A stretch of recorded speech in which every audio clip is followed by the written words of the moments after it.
bit of content on this before, but it's such a recurring theme and an important topic that I wanted to record another video on it today and share what the findings are. Directors' loan accounts are an absolute bugbear when it comes to working with small companies and working with family companies and directors, and I understand how directors' loan accounts can arise. But when it comes to actually unraveling the problem and trying to fix the problem, sometimes it's just not as straightforward as you would like it to be. So most small companies and directors and family-owned businesses will have a strategy whereby they pay the directors a basic salary of £1,047 a month gross pay, which takes them up to their personal allowance, and any other money that comes out can be by way of dividends. That is a general approach to tax efficiency for small companies. It's not always the case.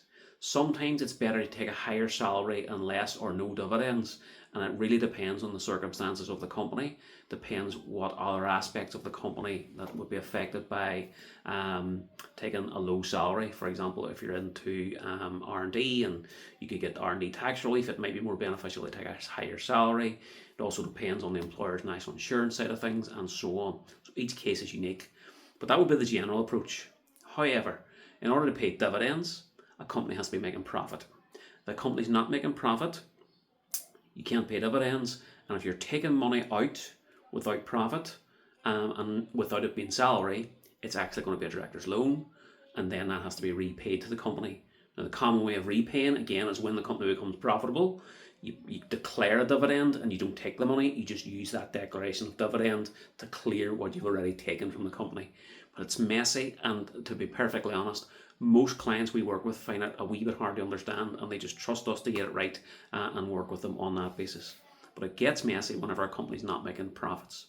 So for example, I looked at a case over the course of the last 6 months, and we had a company which wasn't making profits, but there was cash flow there to allow a director to be taking a low salary and taking dividends. But when we picked up on this, we said, look, actually you can't do it. The reason this came to light was because the company would have believed they were making profits because of the revenue stream. However, some of the revenue stream was in relation to future activity. Therefore, it wasn't actually profit until the work was performed or a product's actually delivered. And when you have situations like that, this is where the measurement of profits becomes absolutely critical. And it's why you should have monthly or quarterly catch up with your accountant using the likes of Xero to see what the actual numbers look like, because you may think you've made profit, but in actual fact, you maybe have stored profits for the future, and now you're taking money out of future profits. It gets messy. In a case I was looking at, the company wasn't actually making profit. There was future earnings, but the company also had a massive cost base and had incurred losses in the past. The whole mix of the situation was company couldn't do dividends, and there was a director's loan of somewhere in the region of 18 grand that had to be fixed. The really only option for the company that we could determine based on its circumstances was, okay, let's get that through PAYE and let's go for a bonus. So how do we get to a bonus of 18,000? So the director doesn't get the bonus, he's already taken the money, but it's an 18 grand bonus on his pay slip. Let me tell you what the tax cost of that was.